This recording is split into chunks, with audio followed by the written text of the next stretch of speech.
Hello friends, my name is Hardik Harsora and I am your management consultant that helps your company grow and propel. Today we are going to be talking about the last thing of the 4 points that we discussed so far to make your small company grow into a large corporate. The last point is leadership. My definition of leadership means anybody who possesses the skill of communicating, directing, motivating a group of people towards a predetermined goal. For a leadership to be superlative that can help the company grow from a small one to a large corporation requires four different skills, mindset, thought processes. And we are going to discuss all of these four things in detail in this video. Keep watching.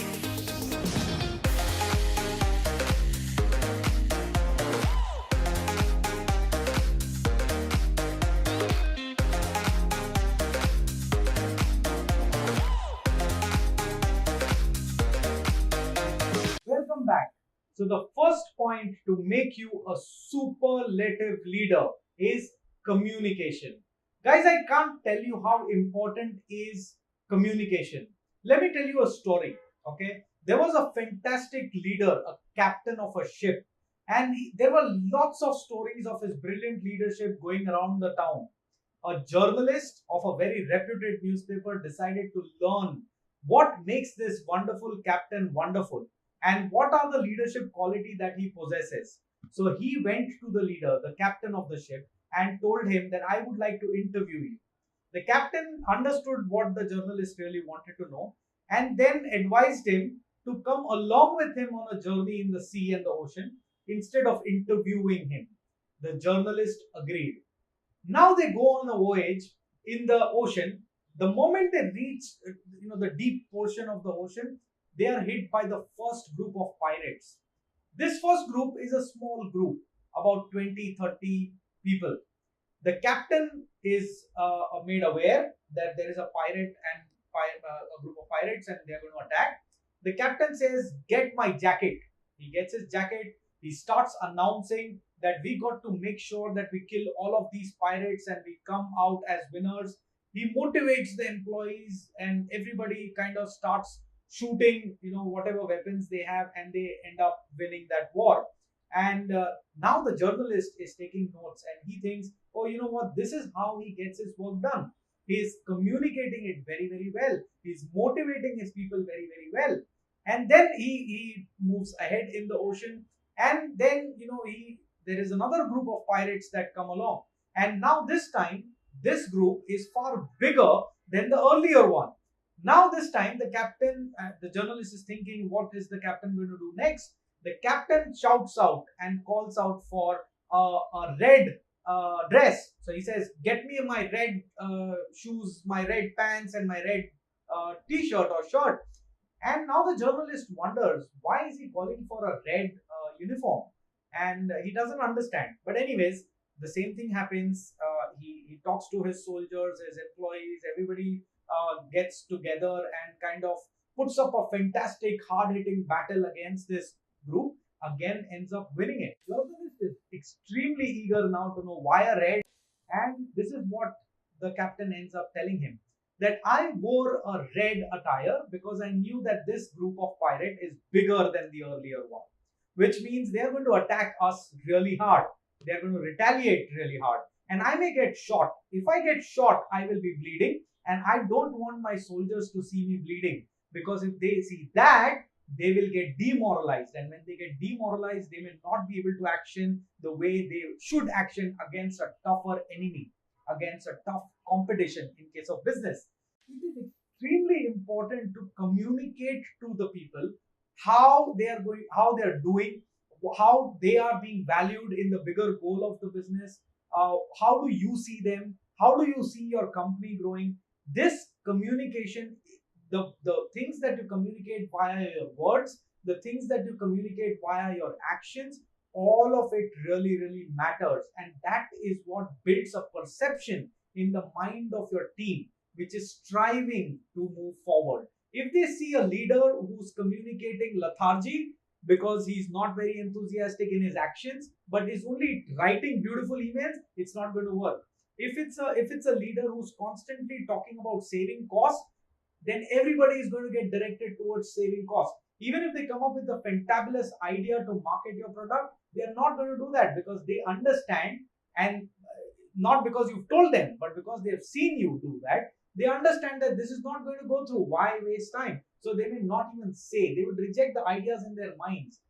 Point number two, a skill that you must absolutely become an expert on. This skill is what determines what your business is going to become actually.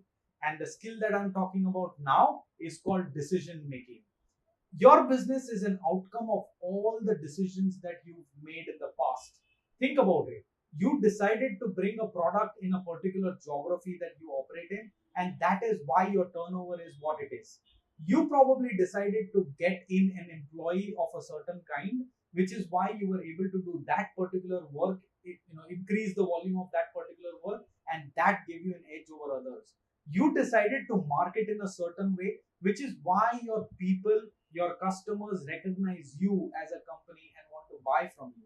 You probably took some cutting decisions as well, which helped you manage the cash flow very well. Your business is absolutely an output of the decisions that you've made. Now, there are several kinds of decisions that one needs to make to be able to become a large corporate. And I'm going to be focusing on a few. Decision to make an investment. A lot of times, let's say, for example, if a person as an entrepreneur has to buy a software, okay, and the software costs you about a lakh of rupees. Now, I've seen a lot of small business owners take this decision incorrectly. They look at a lakh of rupees, try and bargain on that, find a vendor which is happy to give you a software at about 50,000 rupees or 30,000 rupees, which is less than half of what the earlier quote was. What the entrepreneur really forgets to look at is the value that that software is giving. A software at worth 1 lakh rupees is obviously you got to check this, but will probably give you a far greater value, stability, features than a 30,000, 40,000, 50,000 rupees software will do. Will a 1 lakh rupees software, you may probably get a better support from the people who are making it versus a 50,000 rupees, 30,000 rupees. What I'm trying to tell you here is when you make your investment decisions, look at the value first and then negotiate on the price. Don't negotiate on the price without understanding the value, because then what's the point in buying a software that costs you less but doesn't get your work done? This could be true for anything. This could be true at the time of hiring employees. This could be true at the time of investing into how do you market. This could be true in signing up for a training course. This could be true on any kind of investments that you make. So learn to make that decision right, negotiate and understand the value first, then look at the price. The second decision that you need to make is how quickly you stop doing something that you've started earlier. Well, guys, everything has a ROI timeline. We all, as small business owners, understand this term and love this term, ROI, return on investments. But we forget that ROI is always in relation to the time. It's like this. You can't have a baby grow from a 1 year old to a 18-year-old in 6 months. No matter what you do, no matter how much food you put in, you just can't do that. Like in business, people say that you can become a good sustained business in about 3 years. Why? Because that 3 years you cannot expedite. You've got to go through that grind to learn what works and what doesn't work. And that will happen only when you encounter failures. You can't really encounter failures very quickly. It's not possible. So everything would have its timeline. There are certain things that you start today, you get results tomorrow. There are certain things that you start today, you get results after 6 months, 8 months. There are some things that you start today and get results after 5 years. Again, understand the value of that result, like I said in the first one, and then take your decisions to disconnect. Decisions taken to disconnect prematurely is not going to help, because that's like going in the bathroom, putting soap on your body and coming out without putting water on it because you thought it's too late. It's what's the point in doing the first step in the first place? You wasted that money. So make sure whenever you look at ROI, you look at ROI in relation to time and then decide. Watch out my video on the 90-10 rule if you've not already done. I've recommended this video even in the previous videos of the same series. If you've not seen that yet, please have a look at it. The link will appear somewhere here.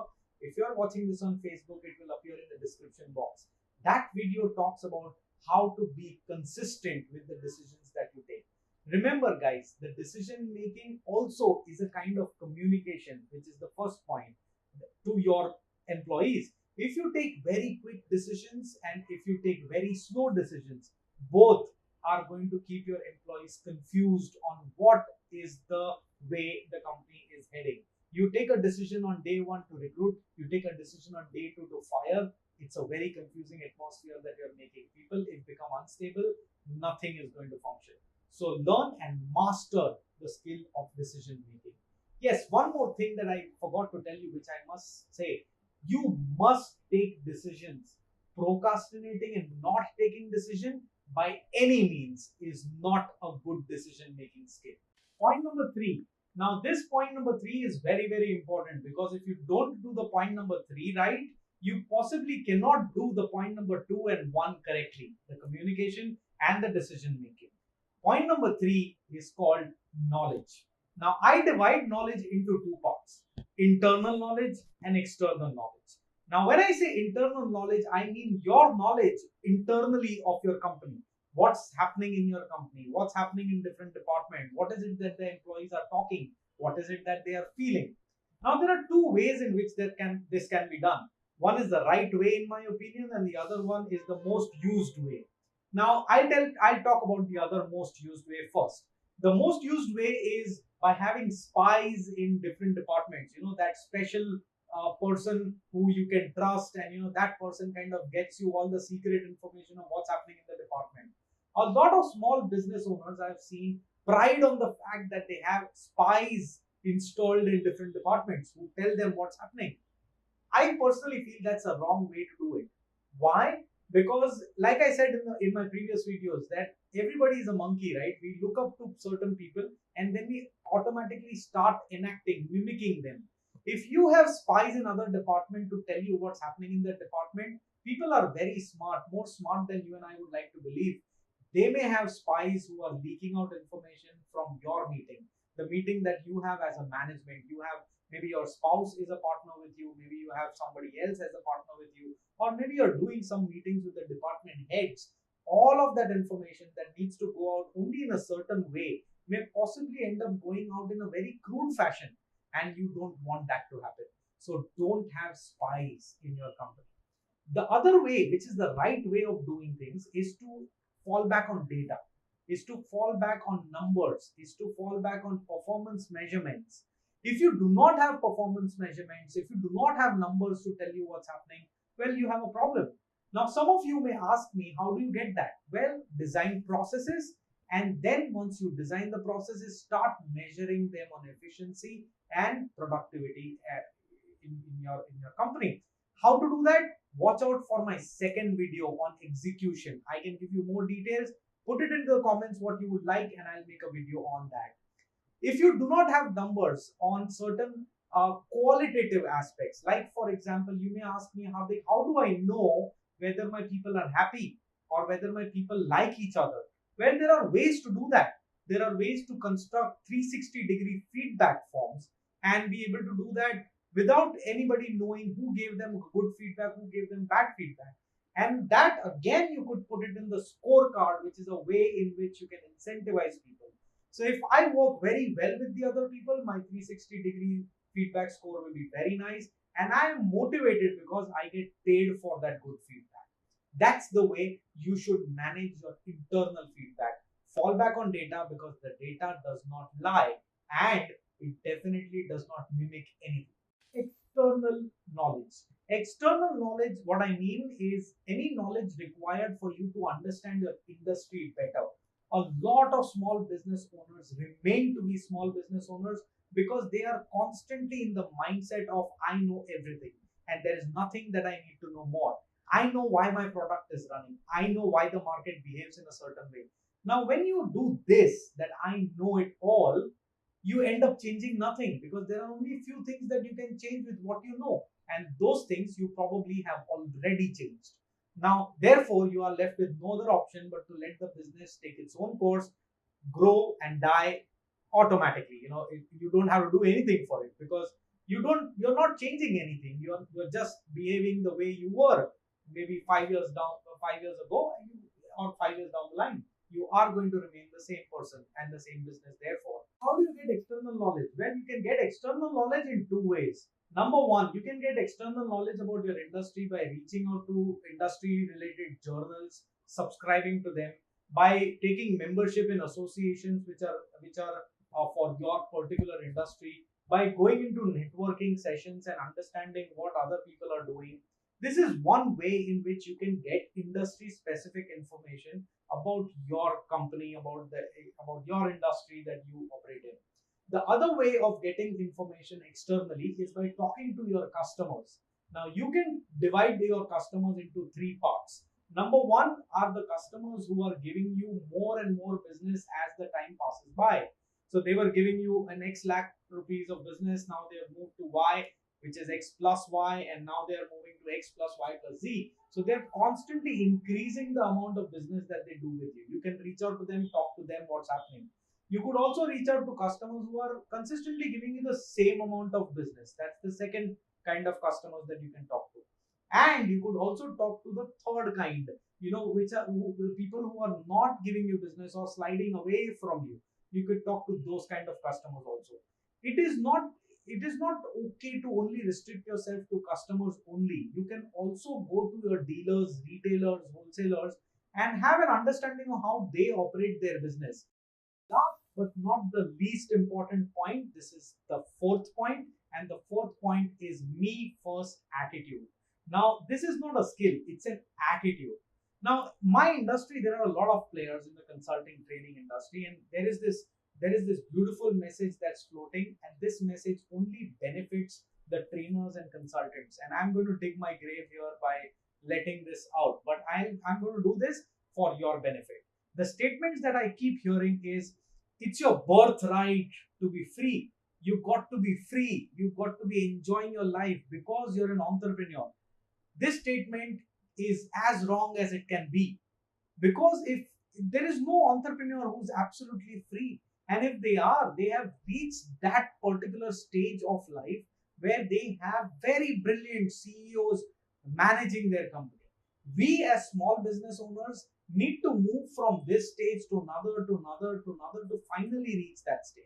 We cannot become free at this stage. Yes, what can happen is we can get away from transactional activities and take more strategic place in our business, where we take decisions, we communicate, we do ideation. That's what we need to do. But this clarification is not done, and you know why? Because you like hearing the statements like, you must get free, and if you want to, come to me. And this helps trainers and consultants make bread. So don't fall into this trap. If you are a leader, you have to take the first step to do everything that is required in your business. You have to be in the forefront of doing things. Very recently, I had a conversation with one of my clients, and he mentioned, Hardik, why can't I have a CEO? Why I don't agree to this? Well, let's understand this. For a CEO who is a CEO material, he will need to have a company which is good enough for him to navigate. It's like, can you get a pilot to drive a Maruti 800? You can't, right? A pilot needs an aeroplane. And we as small businesses are not aeroplanes yet. So unless we convert our Maruti into an aeroplane, you need not get free. You have to be there. You have to be the first one to take it ahead. I cannot emphasize on this more than this, but it has to be me first to be a leader. Now, with these 4 points, I hope you are able to grow your company, propel your company. So if you like this video, do hit a thumbs up. If you want me to do any of the subtopics in detail, mention in the comments, and I'll be very, very happy and excited to do a detailed version for all of you. And do remember to share this with your friends and families who are entrepreneurs and who like to learn and gain knowledge. because it's only that way will we all be able to build a community around us of business owners that we work with, more systematic, more organized. Of course, if you've not subscribed to this channel yet, what are you doing? Just hit the subscribe button and do not forget the bell icon that's besides it.